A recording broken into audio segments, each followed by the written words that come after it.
የኢትዮ ኤርትራ በአጠቃላይ ሲገልጸው የሰራዊታችን ጀግንነት መገለጫ ያለው ዝም ብሎ ተራ ወታደር አይደለም። የህዝብ ጉዳይ ነው፣ የሉዓላዊነት ጉዳይ ነው። ሰራዊታችን ደግሞ ከህዝብ አብራክ የፈለቀ ነው።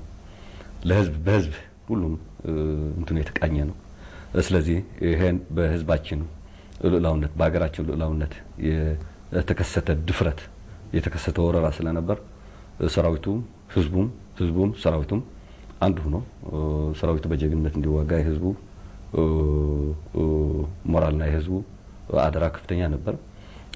ሰራዊቱም ደግሞ ህዝቡ ተጀኑ እስከ መጨረሻ ከሱ ጋር አብሮ እንደሚዋጋ አብሮት ለድል እንደሚዘልቅ ሙሉ መተማመን ነበረበት።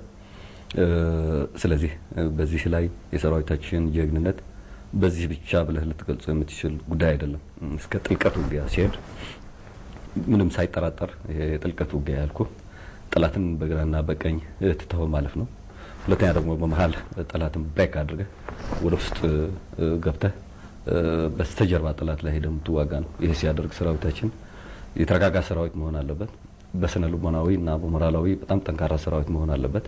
በደጀን ሰራዊት ሄደህ ነው የምትዋጋው። በስተኋላ ጠላት ሄደህ ነው የምትቆርጠው።